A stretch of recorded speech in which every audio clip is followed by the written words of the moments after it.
Hello, Calaveras County, and welcome to another edition of Mondo Calaveras, which, we initially intended to be kind of about the fun stuff in the county, but really it's about informing you of what's going on here. And it's no secret if you didn't realize that we just got through the Butte fire, and I say that with kind of guarded language because not all of us got through it all that well.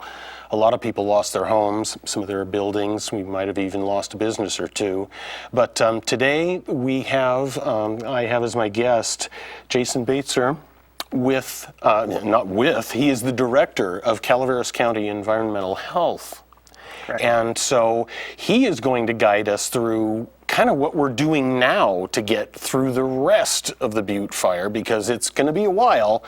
But Jason, what's your department doing now? Because I know you're busier than you probably would like to be. Yeah, so it's, thank you, Mike, for having us, having me this evening. So, as the response to the fire occurred, and that seemed long, and was unprecedented, and now we're in the recovery stage, and that's where the Environmental Health Department has really been busy with those efforts. Kind of start back as we were able to access properties and start performing inspections. We had mutual aid come from other counties to help us look at the number of damaged structures, look at the impacts to infrastructure on private properties, wells, and septics.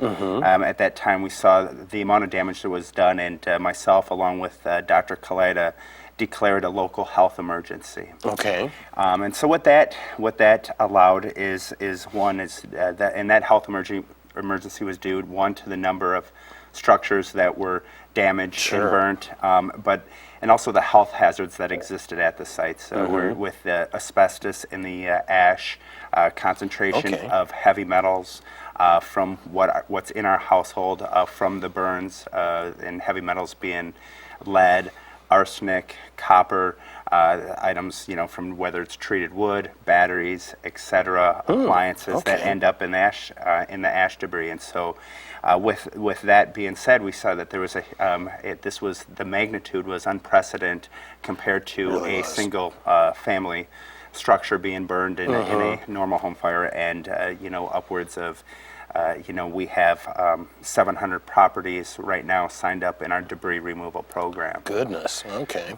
So, with the health emergency, that allowed us to access funding through the California Disaster Assistance Act. And the state of California has a program that they've operated in the city of Weed, in Mondo County last February, also taking place at the Valley Fire in Lake County right now, a debris removal program. And so brought before the Board of Supervisors third week in September for them to sign an MOU with the state to start the debris, to sign an MOU for the debris removal process. And so that's what Environmental Health Department has been since the fire has we declared the health emergency, and since the middle of September has been working on with the state of California is the debris removal program for the county state program, and also a self-certification program for those people that don't want to enter the program, but also need to clean up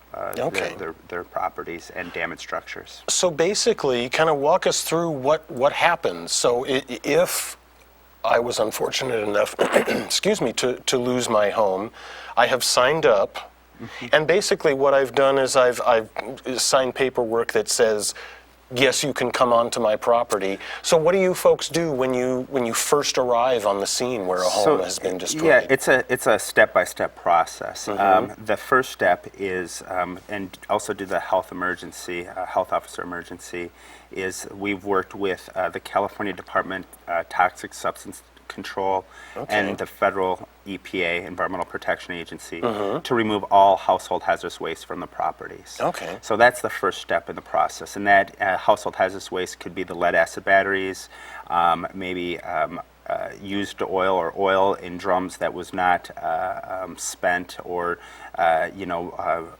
caught up in the flames during the fire, so it still exists a Okay. hazard at the site. Also, any additional, paint, propane tanks that were Yeah. not, that where the propane was not released but still posed a damaged. Any other compressed cylinders that posed a potential hazard and meets the definition of a household hazardous waste. So they performed the first sweep and in removing the household hazardous waste.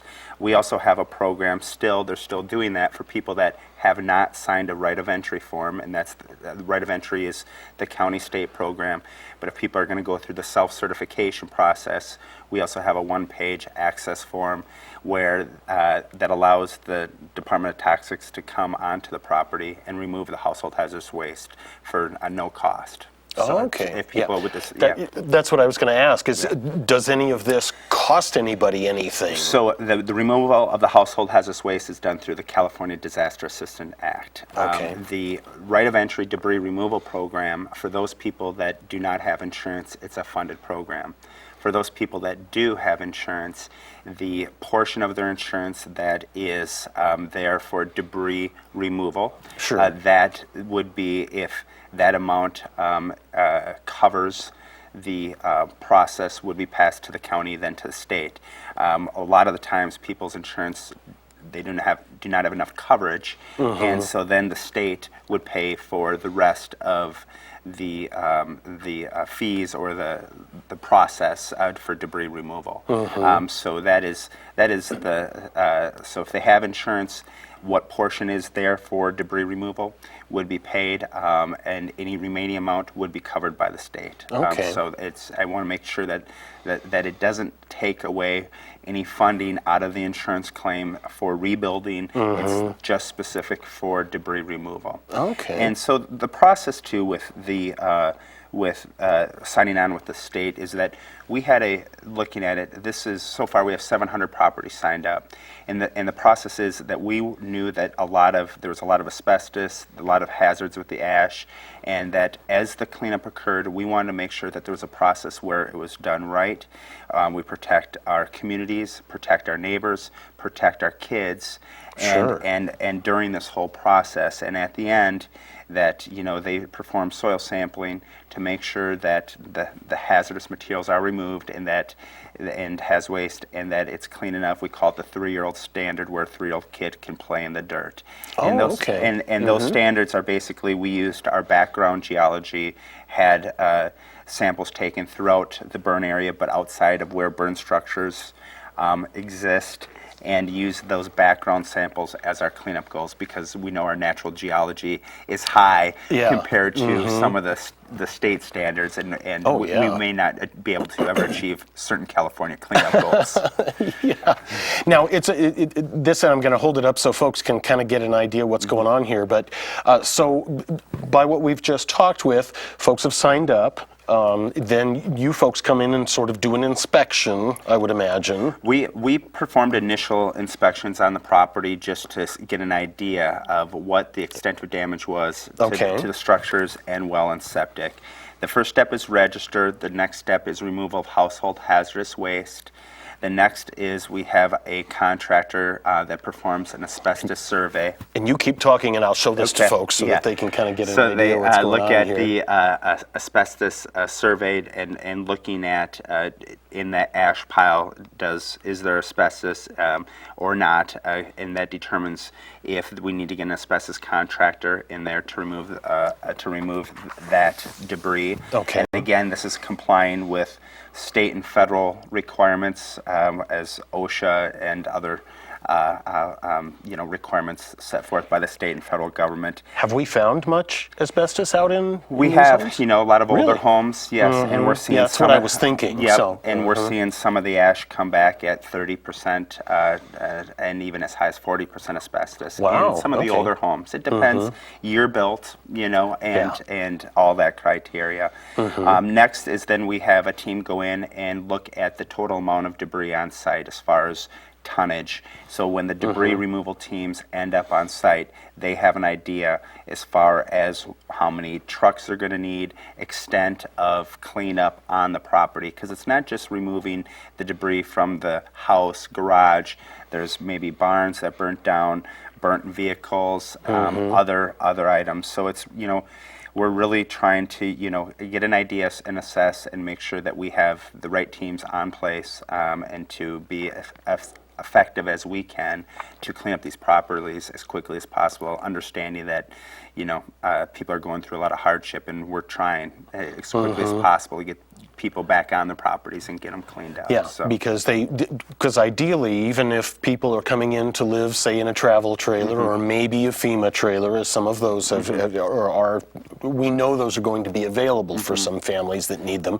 At what point during this sort of cleanup process, I would imagine that it's after those folks have come in and cleaned out these hazards, that it's not until maybe that point that somebody could shack up in their RV. And I know I'm making this unbelievably simple, and I'm not trying to make it sound, too humorous or light. This is a really big deal. Yeah. And it's a really heavy kind of process for these folks to because a lot of them want to be back even just on that dirt. So how far are we through this process so far? So to finish, and then once the once the process of the site surveys, then the debris teams come in, the contractors. So during that process, they set up air monitors, because we want to make sure that during their process that they're not contaminating the neighbor's property with throwing all that ash into the air. Yeah, exactly. And then it's wetted down, and then it's removed, and then soil sampling occurs, and then once we get the results back, the site is clear. So with that being said, as of this week, we're going to have a total of 20 teams deployed. Today we had 18 debris removal teams. Goodness, wow. And each team is 12 to 14 members, with excavators, water tenders. You figure per site there's 6 dump trucks per site per day. Wow. So we're really looking at logistics and making sure that we don't have impact the roads and also traffic throughout the area. Yeah. So so that's where we are in the process right now. We started debris removal teams in October 5th, and to date we have approximately 700 properties that have signed the right of entry. We have the burn area broken into 5 divisions, and we're focusing our efforts initially on those areas that were public health receptors and environmental receptors with our watershed, because a lot of our surface water is drinking water for our community and also in the valley and outside. And then also looking at that as we get wet weather, that we may lose, have access constraints to certain areas. So, that's how we have identified and looking at where teams are deployed. But we have teams throughout the whole burn area. It just we had to prioritize, and as teams get into an area, we look at the right of entry forms that we received and work a street, work a neighborhood. And so it's a matter of logistics, and that we're systematic about, we're not jumping from, one property and then going 10 miles away, because logistically it's, kind of silly. Exactly. Yeah, exactly. It's money and time, and we're trying to be, the process, is slow in the beginning process. As we're ramping up teams, next week we hope to add, another 5 to 6 teams, and the goal is to get up to at least 30 teams. We're weather permitting. We will work. We're this weekend, because we lost days this week due to the rain. We're going to be working through Sunday, and so it's not just a Monday through Friday kind of thing. I mean, these teams may be working weekends too, huh? Yep, and ask the public to be aware of that, as one of our big concerns is public safety in this whole process. So we don't want any of our contractors or community members getting hurt with a traffic accident, and watching out for those public safety concerns during the process. Yeah. Okay. So as these teams are out, and it's we all have friends or maybe even family members who lost something, and I had a friend who the fire didn't take everything of his, because he had some stuff in storage. But as the fire burned through, I mean, he lost most of a coin collection, and I was kind of dumbfounded. And we all know that these fires burn hot, but this fire burned so hot that, I mean, it basically took some properties basically into just, you know, that little, I'll call it a puddle.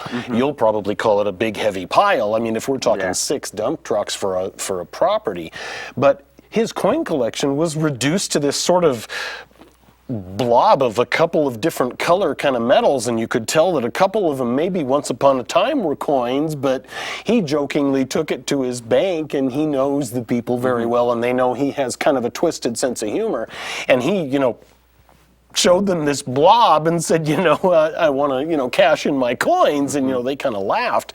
But it's kind of amazing that, you know, an entire home can be reduced to just sort of this mass of just sort of a few piles where you could maybe tell where something might have been.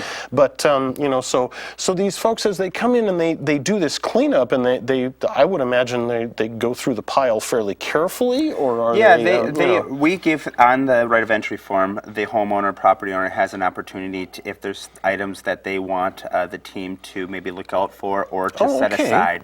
You know, they're not, you know, the homeowners, we've given opportunity and worked with volunteer organizations, the faith-based groups, and to help homeowners sift through the ash to find items, and making sure that people are wearing the mask and gloves to protect themselves, because there are still, you know, some real public health concerns out there. So, but if there's something, you know, we've had people that said they've wanted a harp that they knew was there, or a wood stove, and so that's communicated to the teams. The teams also reach out to the property owner prior to the debris removal commencement of that on the property, usually 24 to 48 hours ahead of time, and say, hey, we're going to be starting the debris removal process. Is there anything that you'd like us to set aside?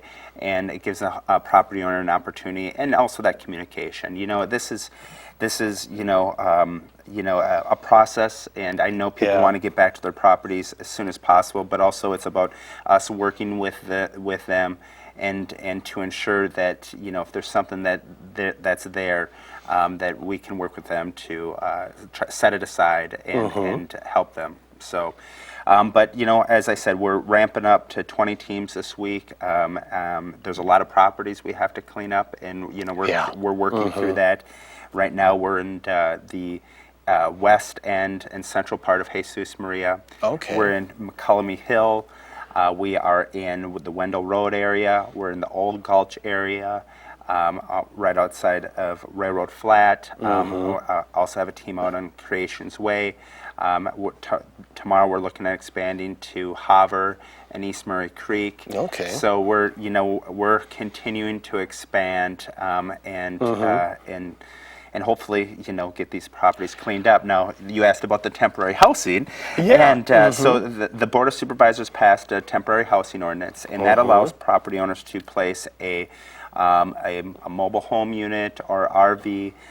They can be placed prior to debris removal if it's 150 feet away from the burned structure, burned home. I see. And reason being is, you know, looking at that we've seen where where pets are in the ash, children are in the ash, and there had to be a buffer zone for airborne ash, and also, so, you know, I have 2 little boys. I know that it's an attractive nuisance. And, sure, you know. And I was a Tonka truck kid too, so I mean, like I say, not to make light, but a kid will want to play in that stuff. You know, it looks kind of fun. So, and there's you know, and not only with the metals, the toxic metals and asbestos, but also the impacts that it has to those people with on your lungs. Exactly. And so, and also that we had to have a space where, as the debris removal teams come in, there's a lot of heavy equipment. There has to be some space for them to operate to be efficient in the debris removal process. And so that you know, is where the 150 feet comes in. And then, of course, once a property's clean, then it can be placed, you know, anywhere, you know, so. Do you, how long does, and I know every property and every piece has a different kind of, let's say, toxins component, but how long does it take these teams to, say, clean up one property? You know, is it a day or two, or is it longer Yeah, I would than say, that? Or? I would say, you know, on average, it's 2 days, but we've Okay. had some properties that took 5 days. Wow, You know, okay. and those So, are yeah. big properties with multiple buildings and Yeah. lots of debris. So, you know, in the process, this also removes the foundation, and so they're jackhammering that out, you know, and removing those because a Okay. lot of that structural integrity is compromised with the fire and Oh, stuff, yeah. and in order to, if the slab, the teams can't take the soil samples to ensure that the site's been cleaned properly. Are we finding that most, you know, because I know some people initially thought, you know, that maybe the old foundation could be used or something like that, but I mean, are we finding that most of this, you know, if the home was destroyed, are they basically going to, is that team going to basically clear out all of that ash and maybe even the old foundation? They do take out the old foundation. They do? Okay. Yep. That's Okay. a part of the Cal Recycle requirement. If I it see. is, if it was an outbuilding that, you know, then they will leave that. But for the most Yeah. part, and we've been working with the engineers. I know some people might have had. If the foundation also serves as a retaining wall, then in those cases the teams may leave it because for erosion control, we don't Yeah. want to create a bigger hazard by removing it. But Sure. also a lot, some of them have not been able to.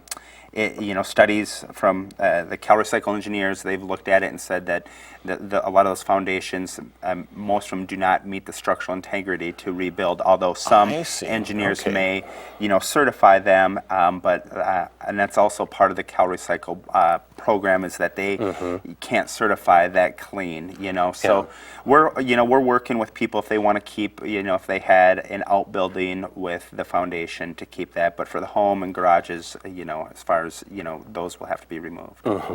Now, you mentioned also wells and septic systems, which really, I can imagine that most of this area, I would imagine the vast majority were on wells, and probably all of them were probably on septic systems. So are these folks, as they go to rebuild, and I'm not, you know, you can give me kind of a blanket Yeah. answer because I know that every single property is different, but is there a chance that they may be able to, say, use the septic system that was there because it might not have actually been damaged as much because it was underground? So how's that going to work? Yeah, so we saw initially some of the septic tanks had plastic risers where they were Yeah. melted off, Yeah. so those will need to be repaired. Have heard of a couple spots where the tanks were plastic and those melted, so, Ooh, so we okay. have some septic tank replacements.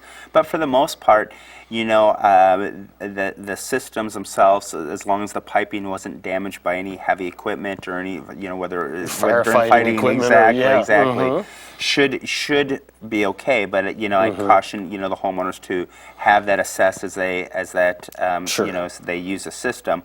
With the wells, the department created a kind of, I didn't want people to have to come in and get a permit every time to repair a well because of the Yeah. vastness and the importance of getting the wells repaired with the rainy season and protecting that groundwater aquifer and capping those wells. So Yeah. we just created a one-page form for the well drillers and well pump contractors to complete that just documents the property that they were on and what they did to repair the well, so we know. Because this is a global scale that we know that something was done and the well was repaired to protect the aquifer that they may share with the neighbor and just in general Yeah. our groundwater, because as you know, we're in a drought and we need to Yep. make sure that, you know, we're protecting those resources. So Yeah. we did that in working with the well drillers Okay. to have an expedited process so they could get I to as see. many properties and make those necessary repairs. Yeah.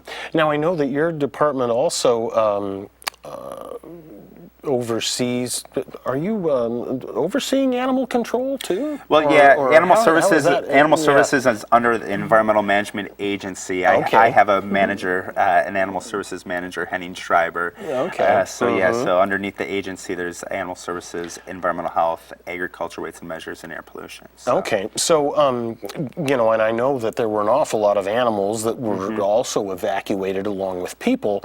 Are there still, you know, I mean, how is that animal sort of aspect of this coming through too? Yeah, that was really part of was part of the response, in the beginning, and was the fire and the firefighters and police, law enforcement were responding to stopping the fire. We were also responding to helping and saving animals, and we had a ton of the staff, volunteers. There's countless people that assisted. With Lori Giannini at the fairgrounds and Supervisor Ponte, the Focus, and all the dedicated volunteers at Animal Services that made it happen. At one point in time, we had 350 dogs and cats. Goodness. At Animal Services. Tent City is where they had the dogs located right behind the old courts. I don't know if you saw that, and then the fairgrounds took a lot of the large animals in. And we still have some horses and a rooster out there. But the thing is that the amount of volunteers and the community support, and we're still receiving pallets of food, was absolutely amazing. Wow, it that's still great. is. And then the aspect of then seeing those homeowners that lost something, and as hard as that is, but then seeing them reunite with their pet, really, through all the bad stuff, it was like, wow, this is a good thing, So anyway, Sure. So. All right. So now, is your department? And we're down to the last couple of minutes, but is your department? I know you have responsibilities that for the rest of the county that have almost nothing to do with the Butte fire. Are you able to?